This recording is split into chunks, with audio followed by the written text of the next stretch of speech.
Good afternoon, everyone. So, today we'll be covering insomnia and its comorbidities. So, the overview of our presentation will be insomnia classification and diagnostic methods, 3P model of evolution of chronic insomnia, pathophysiology of insomnia and cardiometabolic disease, role of non-benzodiazepines in management of insomnia, and guidelines and management of insomnia.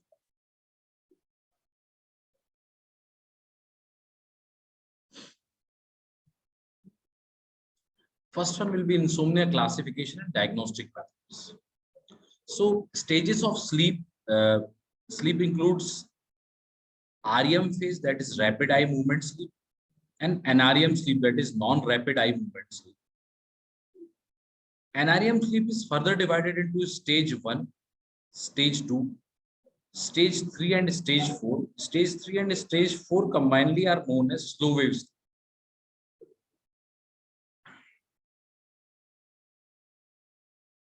So stage 1, the body starts to relax, falling asleep. It forms about 3 to 8% of total sleep. Stage 2 is when the brain slows, is stable, and light sleep is ensued. It includes 45 to 55% of sleep. Then there is stage 3 and stage 4, also known as slow wave sleep, where the body and tissue restoration, deep restorative sleep occurs, and it forms around 15 to 20% of sleep. And overall, the NREM sleep consists of around 75 to 80% of total sleep. Then comes the REM sleep, in which the learning and memory consolidation occurs, and is also known as dreaming sleep. It forms about 20% of total sleep, and overall 4 to 6 times this cycle revolves, and 4 to 6 cycles of REM sleep occur every night, and this constitutes about 20 to 25% of total sleep. Now this slow wave sleep, that is NREM stage 3 and stage 4, it is considered the most restorative period. Healthy adults spend around 20% of sleep time in slow wave sleep, and mostly occur in first half of sleep. During slow wave sleep, there is increased vagal tone and decreased sympathetic activity. There is decreased heart rate, blood pressure, and decreased cardiac workload. There is decreased vasoconstrictive sympathetic activity. Short duration of sleep is associated with poor quality of sleep. So decreased slow wave sleep, it results in increased sympathetic activity, increased heart rate and blood pressure, decreased insulin release resulting in hyperglycemia. Then there is increased cortisol and growth hormone levels resulting in hyperglycemia, and decreased insulin sensitivity. Insomnia is defined, definition of insomnia. Insomnia originates from two Latin terms, in and somnus, meaning no and sleep respectively. Insomnia is defined as difficulty falling asleep, staying asleep, or maintaining sleep despite adequate opportunity and circumstances to sleep, and is characterized by daytime impairment or distress associated with impairment in sleep. Prevalence of insomnia. Prevalence of insomnia is about 10 to 15% in general population, and is close to 20% in medical patients. Insomnia is the most common sleep-related complaint, with a prevalence of 10 to 28% in general population in India. Insomnia prevalence been estimated to be as high as 44% among the cardiac patients. The highest incidence is seen with elderly population and in post-menopausal women. Now, this is prevalence of insomnia around the world. In the US, it is about 10%. In Canada, around 11%. In Brazil, it's 15%. England, it's 13%. France, 6%. Sweden, 10%. Finland, 12%. Belgium, 9%. Italy around 7%, Germany 6%, Turkey around 12%, China 12%, Japan it's 11%, South Korea 5%, Malaysia it's around 12%, New Zealand around 20%, and in India around 19 to 28%. Now coming to classification of insomnia, insomnia disorders are classified into chronic insomnia disorder, short-term insomnia disorder, and other insomnia disorder. The chronic insomnia disorder, there is dissatisfaction in sleep quality and quantity with one or more of the following symptoms. That is difficulty initiating sleep, difficulty maintaining sleep characterized by frequent awakening or trouble returning to sleep after awakening, early morning awakening with inability to return to sleep. The sleep disturbance causes significant distress or impairment in daytime functioning, and sleep difficulties are present 3 nights or more per week and for more than 3 months. And this occurs despite adequate opportunity for sleep. For short-term insomnia disorder, the diagnosis of short-term insomnia must meet the same criteria as chronic insomnia, except that the symptoms have been present for less than 3 months. So if symptoms are for more than 3 months, it's known as chronic insomnia disorder.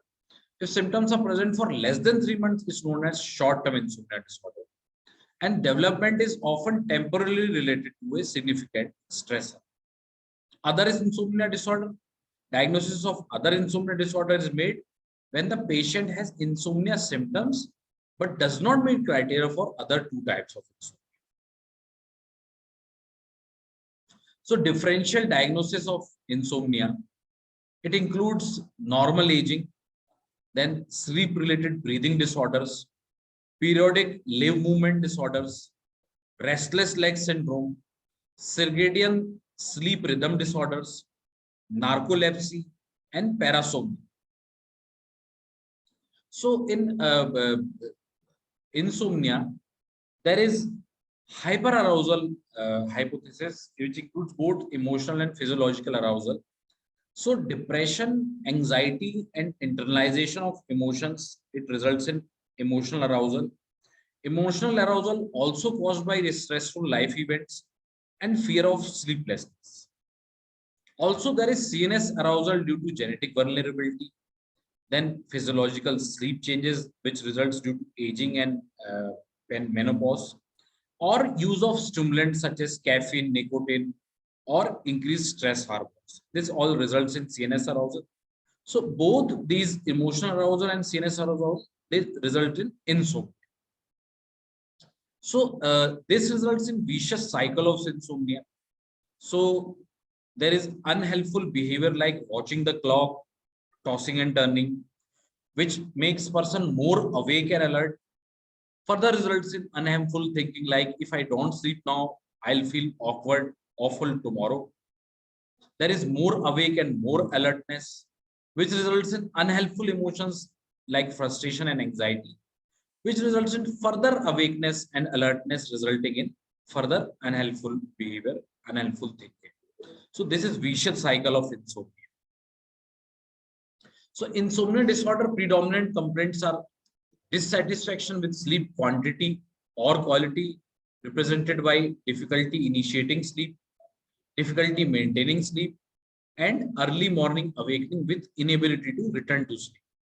The sleep difficulty is present for at least 3 nights per week for at least 3 months.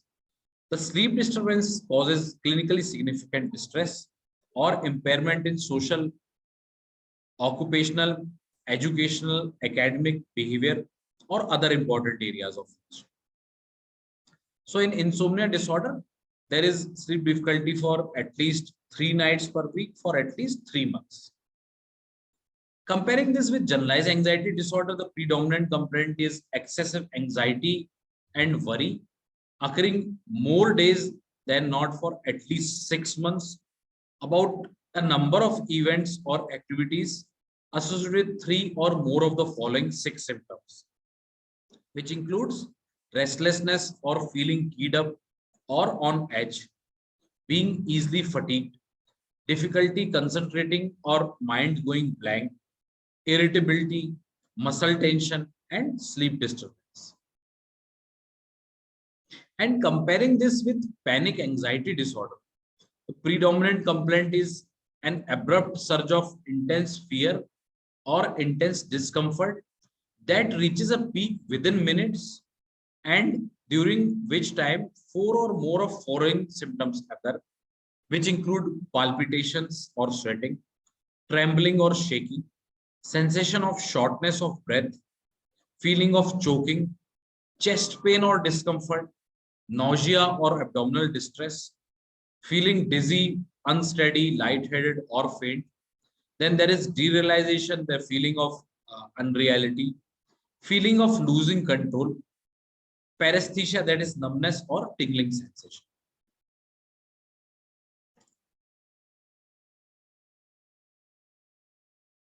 So insomnia evaluation, additional assessment includes history from a bed partner or parents, sleep logs and diaries, questionnaires and scales, actigraphy, sleep studies, that is polysomnography, home sleep testing, and consumer sleep monitoring products.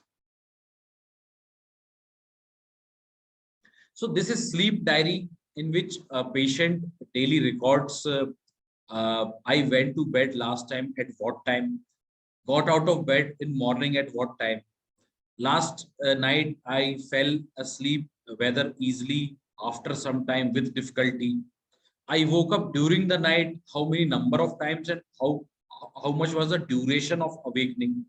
Last night, whether patient slept, how many total number of hours he slept, and sleep was disturbed by, where the patient includes the list of mental or physical factors, including night, lights, pets, allergies, temperature, discomfort, or stress, which cause disturbance of sleep. Also, when patient woke up for the day, whether he felt refreshed, somewhat refreshed, or fatigued. Also, patient notes other factors that may affect sleep, that is hours of work shift or monthly cycle for women.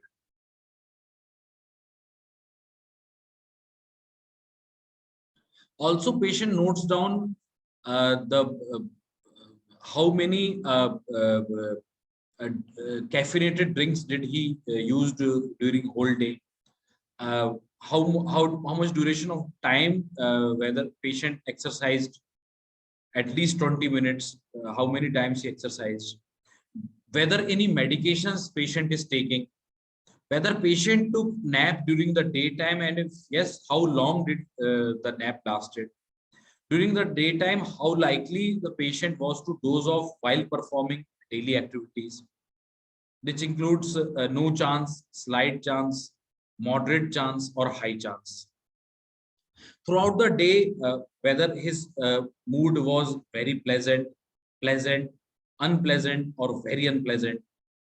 Approximately 2 to 3 hours before going to bed, what patient consumed, whether he consumed alcohol, a heavy meal, caffeine, and in hours before going to sleep, his bedtime routine, what he included, like reading a book, using electronics, taking a bath, doing relaxation exercise. So this is the sleep diary which patient is asked to maintain. Further, for insomnia, questionnaires and scales are used. They are valuable for screening, differential diagnosis, to establish baseline values, longitudinal assessments, clinical research. Selected validated instruments include Insomnia Severity Index, Pittsburgh Sleep Quality Index, Epworth Sleepiness Scale. Also, there is actigraphy, which is used in insomnia evaluation, in which there is a electronic device which for whole duration records the total duration of sleep and how much time did the patient took time to fall asleep. And it also records how many times patient woke up during the night.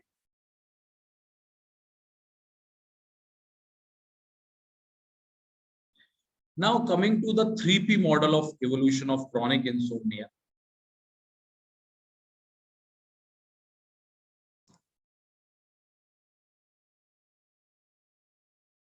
3P model, stress diathesis model of chronic insomnia.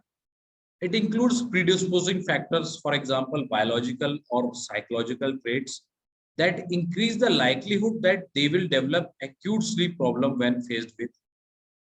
This further results in precipitating factors, for example, stressful life events, medical or psychiatric illness. And then there are perpetuating factors. In an attempt to compensate for poor sleep, individuals may unwittingly engage in behaviors that ultimately perpetuate their sleep problems even after the precipitating factors have resolved. In these perpetuating factors, it is these perpetuating factors that give rise to chronic insomnia. So 3P model of chronic insomnia, initially the preclinical stage is there, then some predisposing factors are present, some precipitating event occurs that causes initiates the insomnia, and the perpetuating factors they result in converting insomnia, the short-term insomnia, into the chronic one, that is more than for more than 3 months. So predisposing factors, insomnia develops after a stressful event such as work problem or financial difficulty. Precipitating factors, it includes insomnia persists long after the stress event has passed, as they begin to associate going to bed with waking up. This develops into anxiety about sleep itself. Then the perpetuating factors, having more general concerns such as work, family, or health, is also likely to keep you awake at night. It causes more mind to start racing while you lie in bed, and also make you worse worrying about not being able to sleep. So this is a 3P model of insomnia. Next comes the pathophysiology of insomnia and cardiometabolic disease.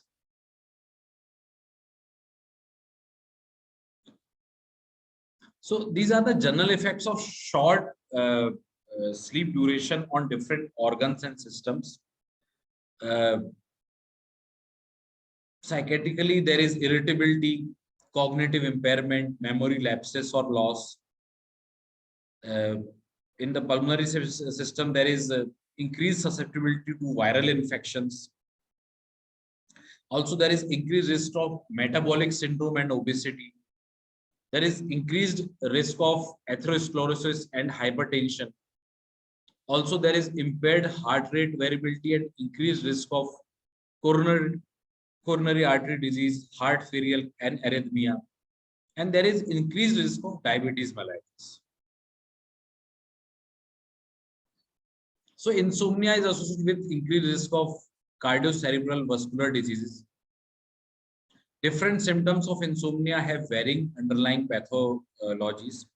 Difficulty in initiating or maintaining sleep, early morning awakening, daytime dysfunction.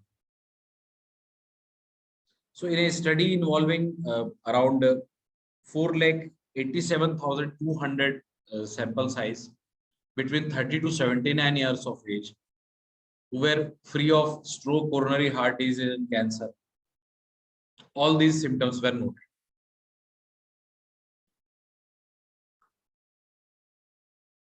And this difficulty in initiating sleep, daytime dysfunction, and early morning awakening, all insomnia symptoms were associated with increased risk of cerebrocardiovascular disease. 18% of all three symptoms were at 18% higher risk of cerebrovascular cardiac disease than non-symptomatic adults.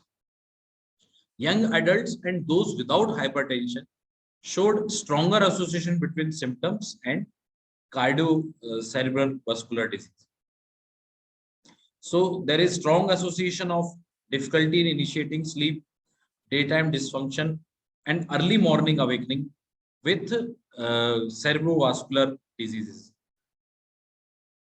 Individual symptoms of insomnia are risk factors for cardio-cerebrovascular disease, especially in young adults or adults without hypertension.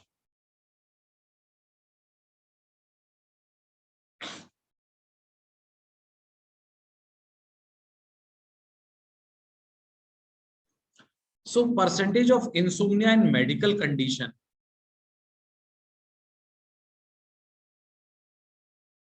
Those who are having heart disease,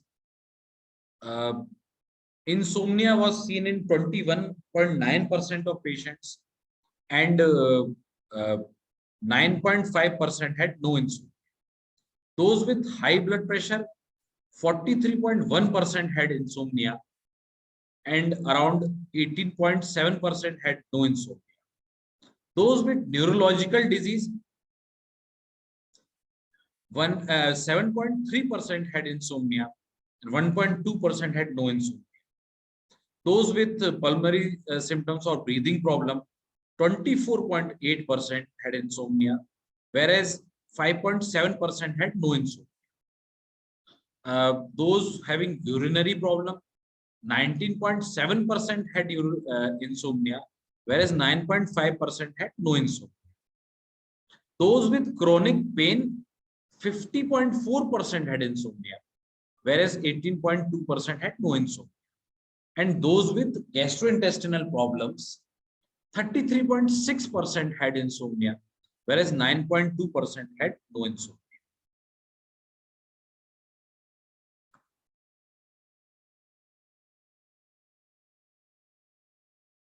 Percentage of respondents with sleep efficiency less than or equal to 82%.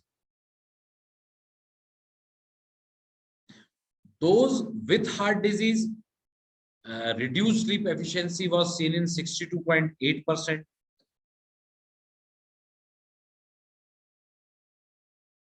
Whereas without disease, 29.9% had decreased sleep efficiency. Those with hypertension had 42.4%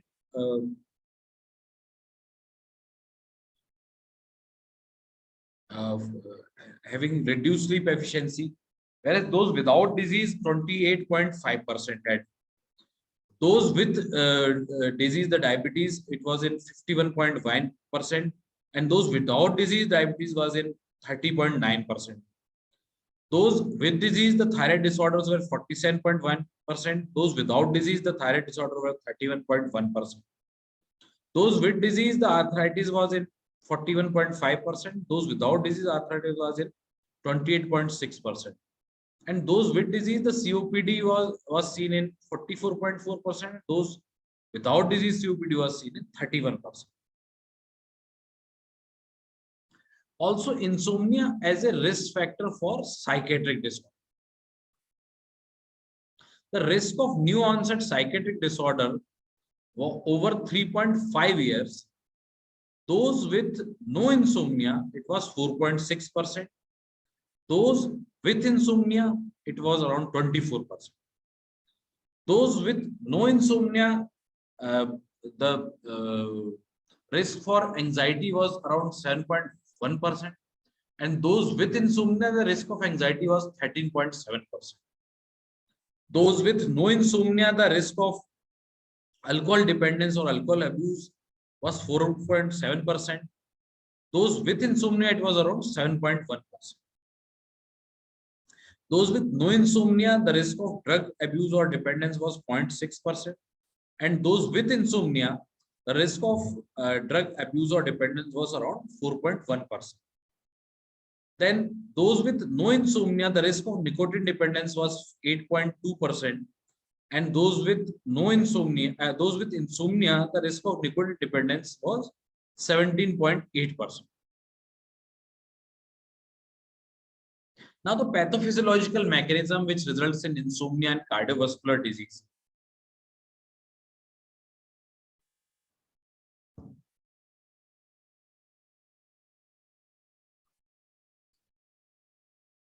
Short sleep duration, it results in increased pro-inflammatory cytokines, results in increased sympathetic activity, increased oxidative stress, increased hypercholesterolemia, decreased leptin, increased ghrelin.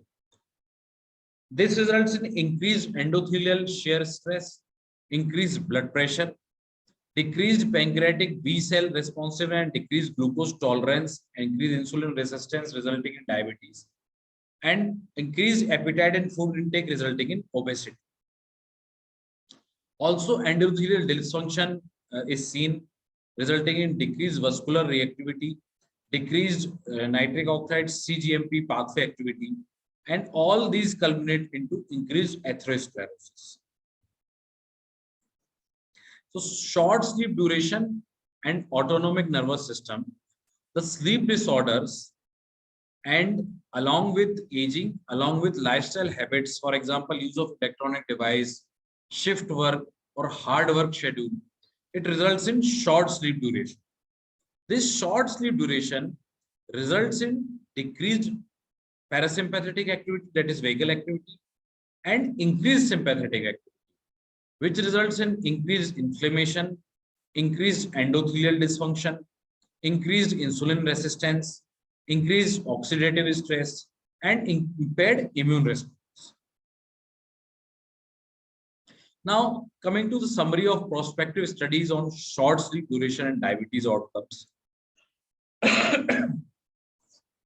The study by Olson et al. In 2012, it studied 53,394 individuals without type 2 diabetes, aged more than or equal to 20 years of age. The Norway prospective cohort was followed for 11 to 22 years. The sleep measure was self-reported sleep disturbance, sleep initiation, and sleep maintenance.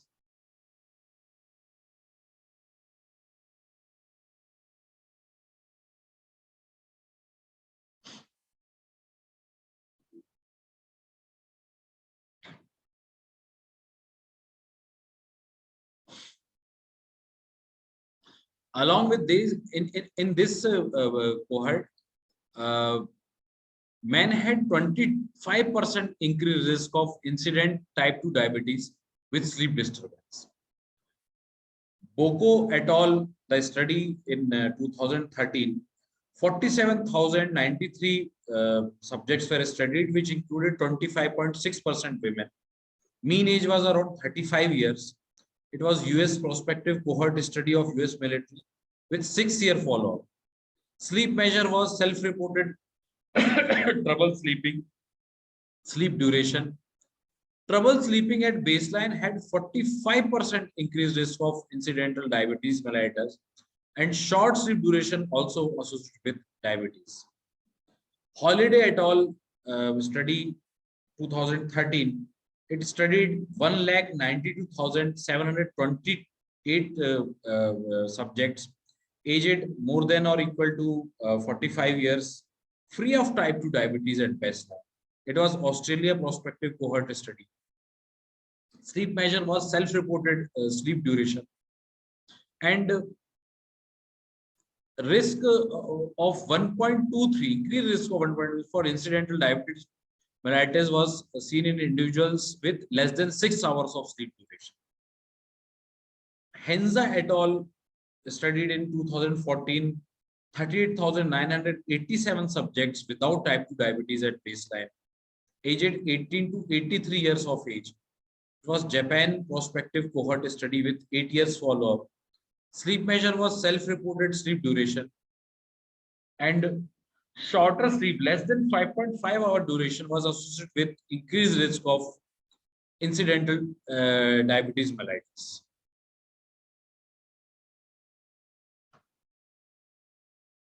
This another study by LeBlanc et al. Insomnia is associated with an increased risk for type 2 diabetes in clinical setting.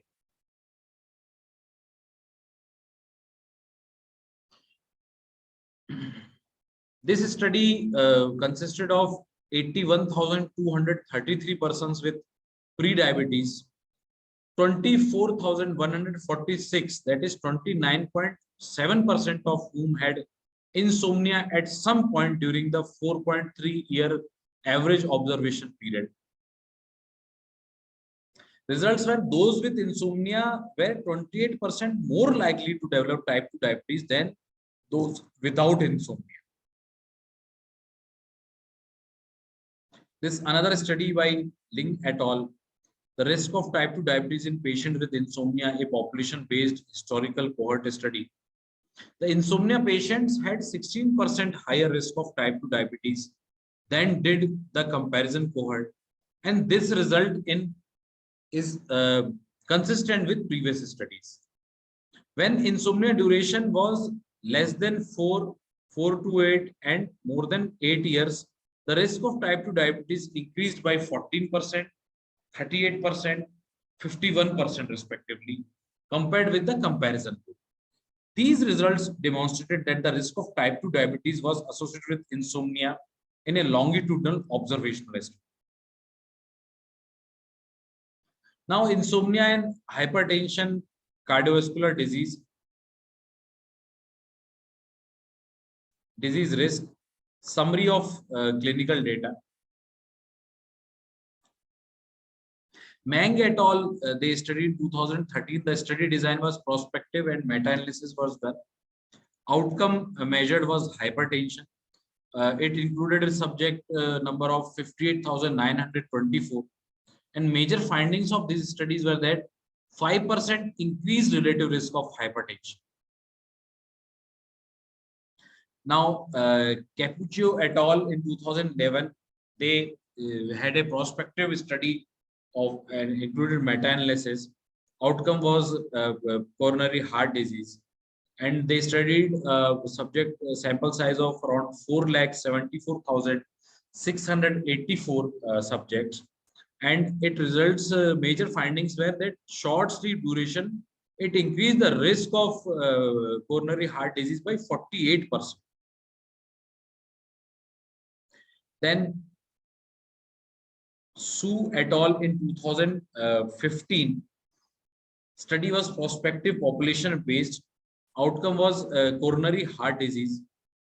They studied subjects 44,080 sample size. 68% had increased risk of future myocardial infarction. 85% has increased risk of stroke, and 81% had increased risk of composite cardiovascular disease. Longsen et al. In 2014, they had a prospective study of population-based cohort. Outcome measured was heart failure. Subjects studied were 54,279, and major findings was 4.53-fold increased risk of heart failure in those with 3 symptoms of insomnia compared with those with no symptoms. Sophie et al. In 2014 had prospective study, a meta-analysis was done. Outcome was cerebrovascular cardiovascular disease mortality. It studied 122,501 subjects. 45% increased risk of development of cardiovascular disease or death from cardiovascular disease was found. Lee et al. In 2014 had a prospective study and meta-analysis was done. Outcome was cardiovascular disease mortality.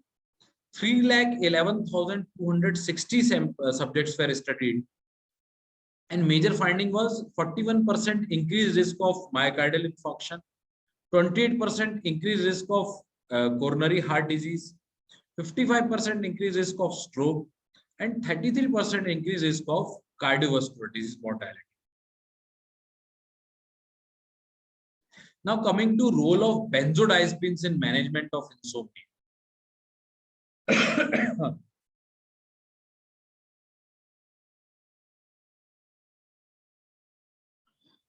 So this is study by Norikazu et al. In 2019, published in 2019, the improvement of glycemic control by treatment for insomnia with suvorexant in type 2 diabetes mellitus. So the improvement of glycemic control by treatment for insomnia in type 2 diabetes Before therapy, total sleep time was 340 minutes. Uh, After therapy, it improved to 360 minutes. Before therapy, the sleep efficiency was 73.8%. After therapy, sleep efficiency was 78.7%. Before therapy, the mean glucose level, 24-hour mean glucose level were 157.7. After therapy, it was 152.3 milligram per second. So conclusion was that insomnia treatment significantly increased total sleep time and sleep efficiency with partial suppression of sympathetic nerve activity and significantly improved 24-hour daily glycemic control. Thus, amelioration of insomnia may therefore be a target for improving glycemic control in type 2 diabetes mellitus patients with insomnia. This is a study of effect of zolpidem on sleep quality, stress status, and non-dipping hypertension. As compared with the placebo group, poor sleepers treated with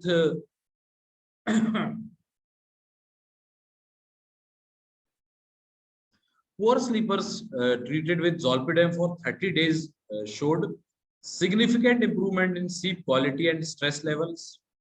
Significantly more non-dippers were converted to dippers, and significant reduction in epinephrine and non-epinephrine levels. And conclusion was zolpidem can improve sleep quality and stress status and can convert non-dippers with poor sleep quality into dippers. It may be an option for treating non-dipping hypertensive patients with poor sleep quality.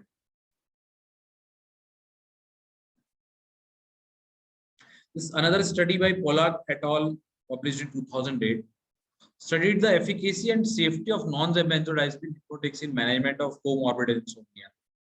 As compared with the placebo group, the patients treated with S-zopiclone experienced significant greater improvement in sleep and daytime functioning, significantly greater improvement in anxiety scores, better clinical global impressions of improvement at all time points. And it concluded the co-administration of S-zopiclone and escitalopram was well tolerated and associated with significantly improved sleep, daytime functioning, anxiety, and mood in patients with insomnia and generalized anxiety disorder. Now, this is study by Fava et al. Published in 2009. Efficacy of zolpidem in comorbid insomnia and generalized anxiety disorder. Zolpidem ER therapy was associated with significant improvement in total sleep time, number of awakenings, sleep quality, sleep latency, wake time after sleep onset. So concurrent zolpidem extended release escitalopram compared with placebo escitalopram significantly improved insomnia and sleep related next day symptoms. Now coming to the guidelines and management of insomnia. This is insomnia management algorithm. The differential diagnosis of the causes of insomnia. If there is recognized etiology, the etiological treatment is advised, or symptomatic treatment is done occasionally.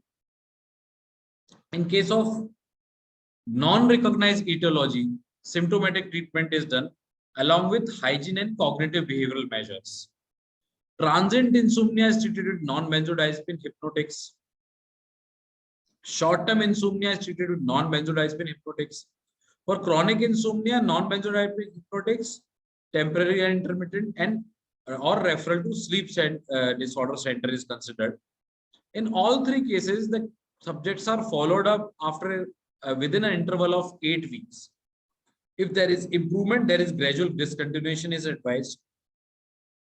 However, if there is worsening due to inefficacy, tolerance, or adverse effects, interactions, patient is referred to sleep disorder center or switching to another non-benzodiazepine hypnotic, benzodiazepines occasionally. These are the approved hypnotics for insomnia.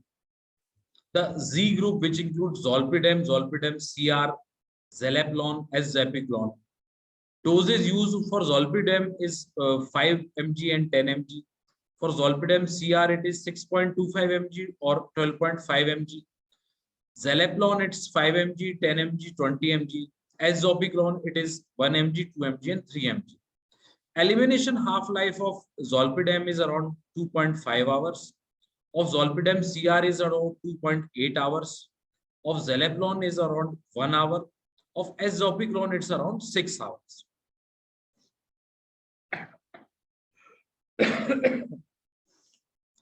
Benzodiazepines includes estrazolam, which has doses are 1 mg and 2 mg, an elimination half-life of 10 to 24 hours. Flurazepam doses used are 15 and 30 mg and elimination half-life of 48 to 120 hours. Quazepam 7.5 mg and 15 mg with elimination half-life of 48 and 120 hours. Temazepam with doses of 7.5 mg and 15 hours with elimination half-life of 8 to 22 hours. And triazolam with doses of 0.125 mg and 0.25 mg with elimination half-life of 2 to 4 hours. Melatonin agonists are Remeltion, doses 8 mg and elimination half-life is of 1 to 26 hours. And orexin antagonist, that is suvorexant. Suvorexant dose is 5 to 20 mg and elimination half-life of around 12 hours.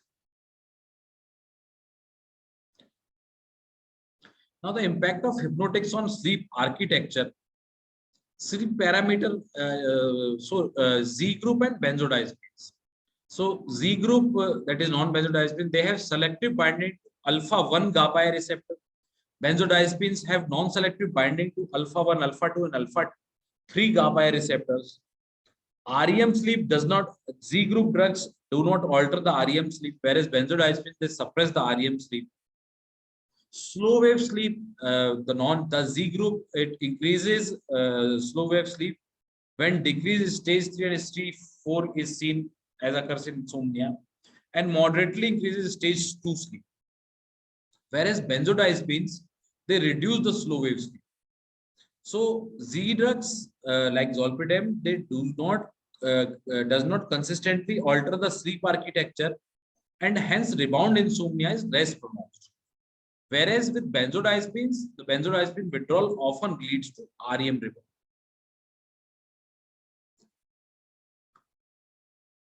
Overview of drugs used in insomnia management. Zolpidem, by selectively binding to alpha-1 GABA receptors and short half-life, produce hypnotic effect with reduced next day sedation, cognitive and psychosocial impairment compared to benzodiazepines. Benzodiazepines, by non-selective binding to alpha-1, alpha-2, and alpha-3 GABA receptors, produce hypnotic effects with more pronounced next day sedation, cognitive and psychosocial impairment. Tolerance, abuse, and withdrawal symptom effects of zolpidem are less even after 12 months of daily use when compared to benzodiazepines. However, the long-term use of which warrants further research. Benzodiazepines are more prone to alter sleep architecture when compared to Z group of drugs. Now, the duration of hypnotic therapy. Randomized controlled studies of non-benzodiazepines such as S-zopiclone and zolpidem have demonstrated continued efficacy without significant complications for 6 months and in open label extension studies for 12 months or long. For many patients, an initial treatment period of 2 to 4 weeks may be appropriate, followed by re-evaluation of the continued need for treatment. A subset of patients with severe chronic insomnia may be appropriate candidate for long-term or chronic maintenance treatment. Thank you.